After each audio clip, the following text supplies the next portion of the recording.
Kuna mambo fulani mimi nasemaga kwamba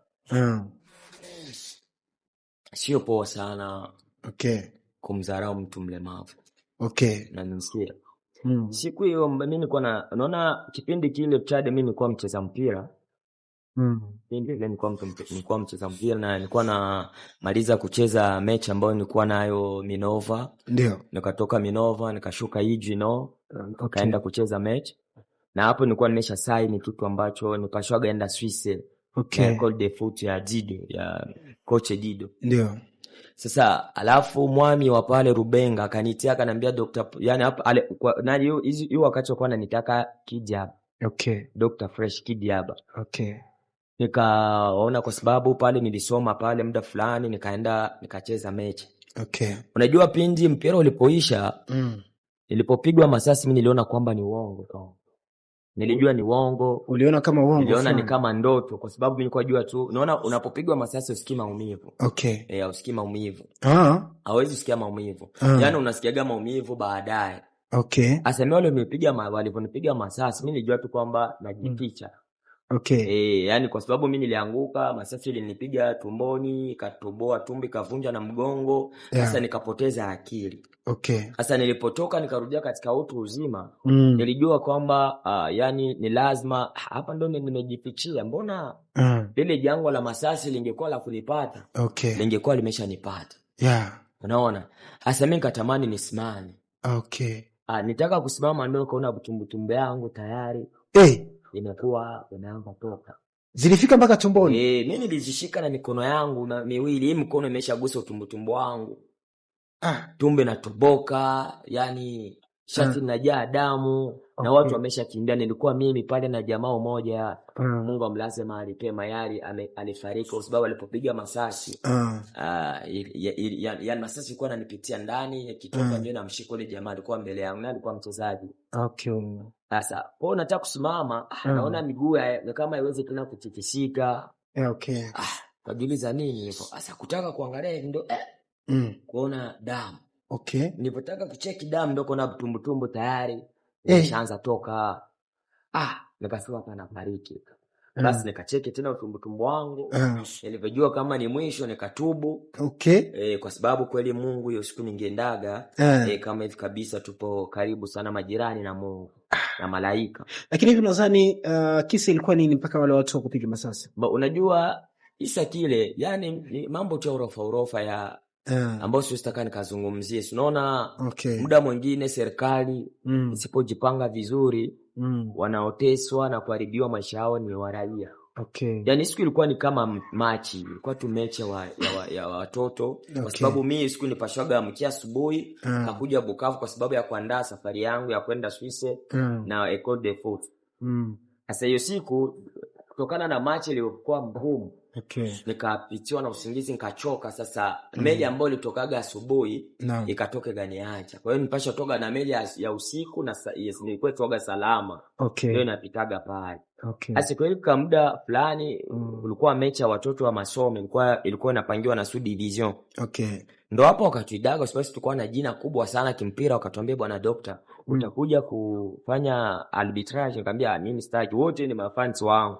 Mimi siwezi. Kwa hivyo mimi nitabakia na cheki. Sasa pakaja mtu mmoja alikuwa na deni ya mwenzake ya $5 hivi. Sasa polisi wa pale walikuwa wameshaweka vitu fulani kichwani, unaona. Alafu wakaja na vitu fulani ambavyo sio vya kawaida. Wakaja wakachukua mwanafunzi katika mechi wakambeba. Sasa muda ambao mechi unaisha, sisi tunaanza sasa kwenda, mimi napenda nipita sasa niende nichukue vitu vyangu vya sport, nianze kufanya niende nifanye tizo kule ambapo uwanjani ambapo kulikuwa mechi. Bwana ule jamaa tulikuwa naye ni kama kifo kinadisi fulani. Ule jamaa ananiambia Dr. Pro bwana, Dr. Fresh Kidia bwana, tupite, naona kadiri hapa kulivyokuwa patatoka ajali. Sisi tukao wabishi tukapita tukaenda zetu. Bwana nilivyotoka hapa kama karibuni meta 2-3 nikasikia masasi. Nikasikia jinsi masasi yanavolia na nikajisikia jinsi yanavoniingia. Sasa na pale pangekuaga mtu ambaye angenishikilia, nisingefikiria kukua kilema. Kweli? Sasa unaona masasi ilivyopiga tumboni zilikuwa karibuni kama 10 kama ngapi. Kweli? Sababu mimi nikuonyesha tumbo yangu tuona ni miujiza. Yaani Mungu anaweza. Kwa maana ukifuata nyimbo zangu nyingi zinakuaga zinazungumzia haya mambo ya kumsifu Mungu. Na hata ukifuata katika show zangu, mimi niko Muislamu, lakini siwezi kusafanya nyimbo fulani ambayo inaweza taika inakutanana kidogo na shukrani kwa Mwenyezi Mungu. Watu ambao wamefika katika show zangu wanajua hiyo. Basi bro nikaanguka. Hiyo kuanguka tena mgongo umeshavunjika na masasi. Alafu tena nikaiangukia kabisa. Asunone kakao mene nafunguka hiyo. Basi muda fulani watu wakaanza rejea Kijaba wamempiga masasi. Mimi nikafika fasi ambapo nilijua moyo unataka kutoka. Nikasikia roho inataka kutoka. Naomba watu mniweke fasi fulani tutakutana inshallah. Bwana jamaa wangu mmoja Mungu amlipe mema. Yule jamaa kabeba nilikuwa kwenye pikipiki yani wa mbele tumbo imetoboka, wa nyuma mgongo umetoboka, yani damu zinatoka mahali popote, sehemu zote. Alafu yule jamaa akasema Kijaba hawezi kufa hivi. Yule jamaa kabeba pikipiki yake mpaka katika sale za katika chumba cha kufanyia operation. Daktari ambaye alikuwa pale alikuwa Dr. Remi, alikuwa naye ni president wa kundi fulani la mpira. Aliponiona akasema Kijaba anakufa. Wakaita watu wanisomee dua. Kwa sababu alikuwa anajua mimi ni Muislamu. Nikamwambia mimi sina budi ya kusomewa dua. Tayari mimi nimeshajisomea mwenyewe. Na mala kulumauta angekuwa karibu. Ashanibeba tayari. Inna lillahi wa inna ilaihi rajiun. Au sio? Basi na ndio katoka hivyo. Mungu akasaidia, tukatoka hapo tukakuja Ijwiside, damu zinakauka wanasema mimi ndo nitakufa, Mungu analeta neema nini. Mzee akasema lazima kama atakufa akufie nyumbani. Ndio akanibeba nikaja Bukavu, nikafika hapa Mgeneral. Madaktari wakasema hii kaa hatuwezi tukaitunza, ni mtu ambaye atatoweka muda ni muda. Lakini jinsi Mungu anakuaga pakatoka daktari mmoja Dr. Fabrice, alikuwa anatoka Belgique. Ndio akasema huyu jamaa kufuatana na jinsi haya masasi anampiga angekuwa yupo tena na jinsi yupo yani Mungu anamtatia mema na atafanya mambo makubwa ambayo leo unaanza kuiona napita kwenye media. Inshallah. Au sio? Basi na ndo akanifanyia operation. Yani fanya miaka karibuni 3 hospitali. Karibuni 4, yani fanya 3.5 kwenye hospitali hapa kuu ya General na nikafanya miezi 8 ya heri kwetu.